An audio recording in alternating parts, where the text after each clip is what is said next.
올해 고난주간 주제가 주님이 가신 길입니다. 오늘은 주님이 가신 길 두 번째 애굽에 대해서 좀 나누려고 합니다. 아주 독특한 주제를 가지고 고난주간 보는데요.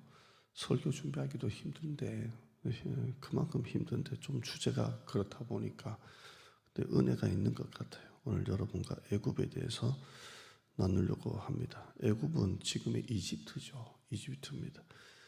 나일강을 중심으로 세계 문명의 발상지라고 합니다. 근데 성경은 단순히 애굽이 문명의 발상지가 아니라 이스라엘을 향한 하나님의 구원이 시작된 장소가 애굽입니다. 구약에 보면 창세기 마지막에 요셉을 통하여 야곱의 가족 전부가 애굽으로 이주를 합니다. 그때 애굽에 이사했던 야곱의 식구가 총 70명이 나옵니다. 야곱의 가족은 애굽으로 건너갔을 때 애굽 왕 바로가 그 요셉 때문에 고센이라는 땅에 정착을 하게 됩니다. 이 고센은 굉장히 비옥하고 좋은 땅이라고 합니다. 70명으로 애굽에 이주해서 고센 땅에 정착을 했는데 이스라엘 백성들의 숫자가 급격하게 늘어납니다. 바로 왕이 이스라엘 백성들의 숫자가 급격하게 늘어나는 것을 보고 두려움이 생길 정도로 급격하게 인구가 늘어나는데 성경은 크게 번성했다 이렇게 말하고 있습니다. 70명이 계속 이렇게 늘어납니다. 결국 애굽 왕이 이스라엘 백성들이 인구가 급격하게 늘어나니까 학대하기 시작합니다. 압제를 하기 시작하는데 이 압제 때문에 이스라엘 백성들이 하나님께 부르짖기 시작합니다. 하나님 제발 애굽에서 좀 나가게 해주세요 라고 합니다. 사람은 몸이 편하면 기도를 안 하는 것 같아요. 힘든 일이 닥쳐야 하나님 앞에 엎드리는 것 같아요. 그게 인간인 것 같아요. 목회자도 똑같고요. 이스라엘 백성들이 바로 왕이 막 압제를 하고 그러니까 그제야 하나님 앞에 막 부르짖기 시작합니다. 하나님은 이스라엘 백성들의 부르짖음을 들으시고 모세를 통해서 이스라엘 백성들을 출애굽시킵니다.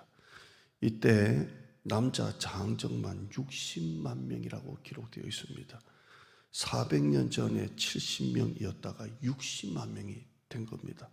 어마어마하게 출애굽하게 된 겁니다. 오늘 설교는 아니지만 이런 이야기만 보면 무조건 우리 교회 적용합니다. 70명으로 시작했다가 60만 명인데 어제 설교 준비하다가 그냥 기도가 나오더라고요. 하나님 이 중에 1000명만 주시옵소서 이렇게 나오는데요. 이스라엘 백성들은 애굽에서 종살이했습니다. 근데 이때 인구가 벌써 60만 명이 된다는 것은 단순하게 종살이하는 수준이 아닙니다. 이미 애굽에서 어떤 작은 어떤 공동체를 뛰어넘어서 민족과 국가의 기초를 다지게 된 겁니다. 400년을 종살이하면서 하나님은 애굽에서 이스라엘 백성들을 준비시킨 겁니다. 그냥 애굽은 400년 동안 종살이했던 그냥 아주 힘든 장소입니다. 그런데 이 400년 동안 하나님은 70명에서 200만 명이 넘는 하나님의 백성으로 준비시킨 겁니다. 이 장소는 종살이했던 장소로 보이지만 이스라엘 백성들이 피난처가 된 겁니다. 신약에 보면 예수님이 아기 예수로 이 땅에 오셨을 때 유다를 통치했던 이 분봉왕이 헤롯입니다. 헤롯은 아기 예수를 죽이지 않으면 안 됐습니다. 그게 2장 전체가 나오는데요. 예수님이 탄생하실 때 유다를 통치했던 왕은 헤롯 왕인데 뜻밖의 동방에서 별을 연구하던 박사들이 찾아옵니다. 이 박사들이 찾아와서 하는 말이 그냥 몰래 오면 되는데 유대의 왕이 나셨다. 유대의 왕을 보러 왔다. 이렇게 합니다. 이때 헤롯이 이 얘기를 듣고 상당히 충격을 받았습니다. 왜냐하면 자기가 이 유다를 다스리는 분봉 왕인데 또 다른 유다 왕이 왔다고 하니까 이게 엄청나게 충격이 되는 겁니다. 자기가 지금 다스리고 있는데 또 다른 왕이 왔다니 이게 충격이 되는 겁니다. 헤롯 대왕은 제사장들과 사두개인을 부릅니다. 그리고 구약 성경의 왕이 어디서 나오는지를 묻게 됩니다. 어디서 나느냐? 그 유다의 왕이 어디서 난다고 하더냐라고 묻습니다. 그리고 동방 박사들에게도 내가 유대의 왕을 대접하겠다라는 명목으로 어디서 있느냐, 그 탄생지를 물어봅니다. 근데 아기 예수를 만나 경배하고 예물을 드린 동방 박사들에게 하나님이 꿈에 나타나십니다. 그리고 예물을 드리고 난 다음에 헤롯을 만나지 말고 바로 돌아가라고 그렇게 합니다. 그래서 헤롯은 예수를 만나고 돌아온 동방 박사를 만나가지고 어디서 났느냐, 그걸 알고 바로 죽이려고 했는데 동방 박사들이 바로 그냥 돌아가는 바람에 만나지를 못합니다.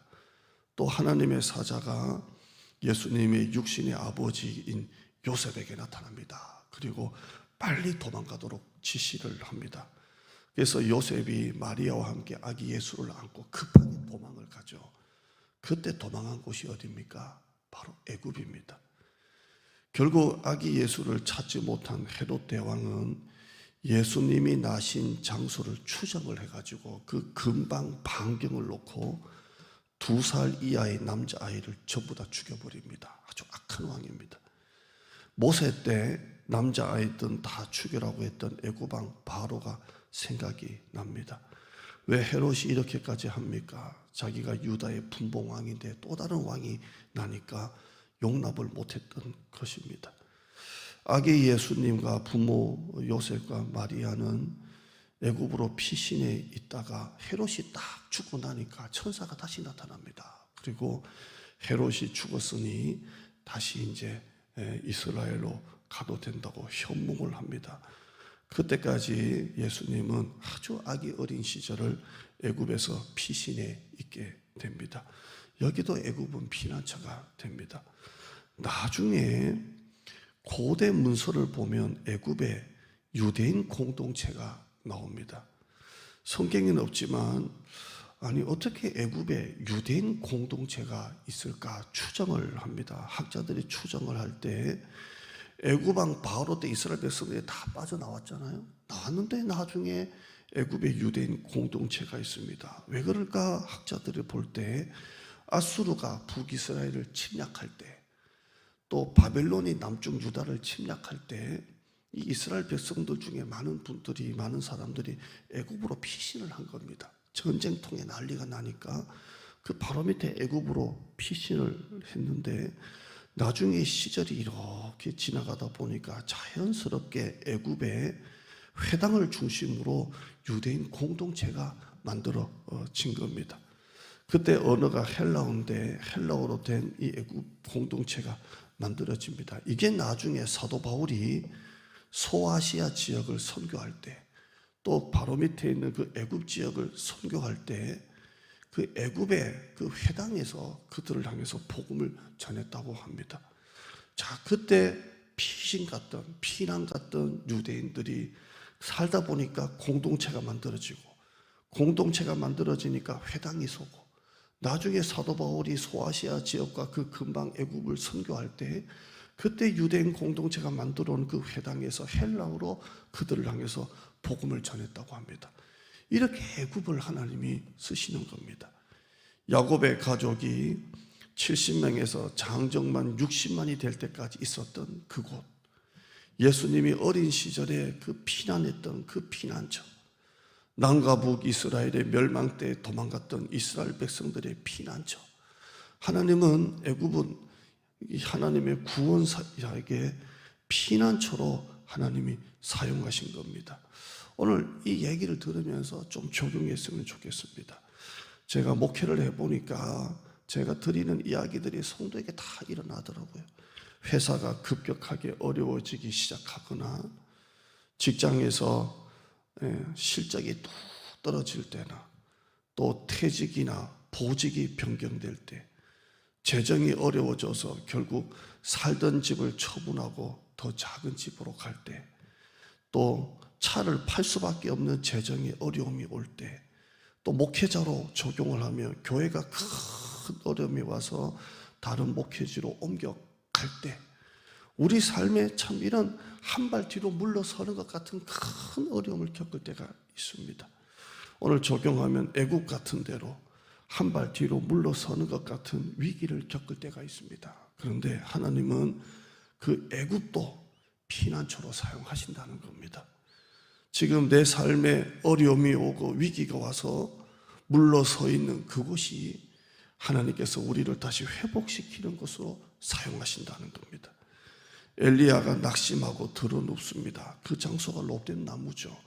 그래서 기독교 카페나 교회가 카페를 만들 때 꼭 로뎀 나무라는 카페 이름을 자주 쓰는데, 엘리야가 그 로뎀 나무 밑에서 낙심하고 들어눕습니다. 하나님, 차라리 내 목숨을 가져가라고 이렇게 말할 정도로 낙심합니다.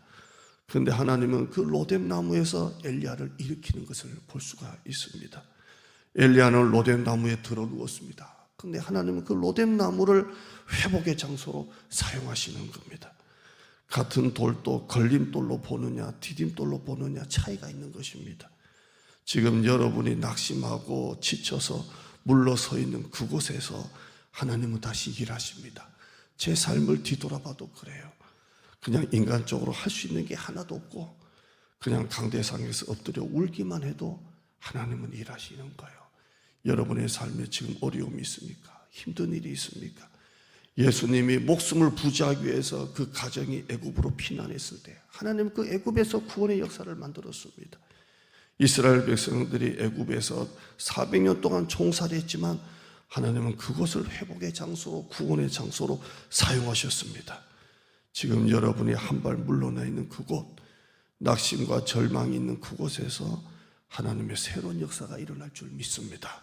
기도하겠습니다. 하나님, 애굽 예수님의 어린 시절 가족들이 피신했던 피난처입니다. 그곳에서 타향살이하고 눈물로 그렇게 지냈을 겁니다. 그런데 천사가 나타나서 이제 헤롯이 죽었으니 다시 돌아가라 했습니다.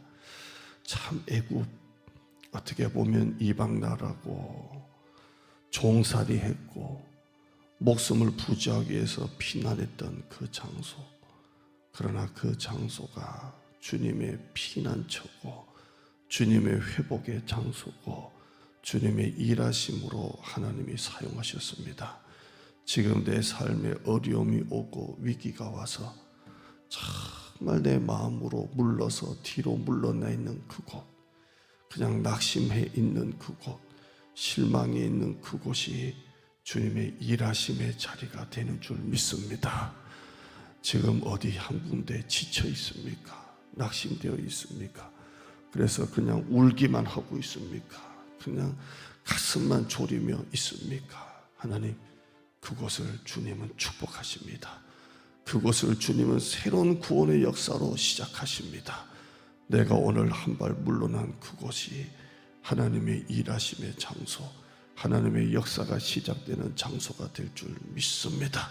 하나님은 우리의 피난처시요 힘이시니 환난 중에 만날 큰 도움이시라. 폭풍이 밀려오고 광풍이 밀려올 때 그 피난처로 하나님은 나를 보호해 주시고 지켜주시는 줄 믿습니다. 사람의 힘으로 어쩔 수 없을 때 지금 엎드려 있는 그곳에서 하나님의 축복이 시작되는 줄 믿습니다. 이 고난주간 이틀 애굽을 하나님의 그 구원의 역사로 예수님이 피했던 그 장소로 축복하셨던 것처럼 지금 내가 겪고 있는 애굽 같은 이 장소에 하나님의 축복이 시작되고 하나님의 구원의 역사가 시작되는 우리 성도가 되게 하여 주시옵소서. 예수님의 이름으로 기도드리옵나이다. 아멘.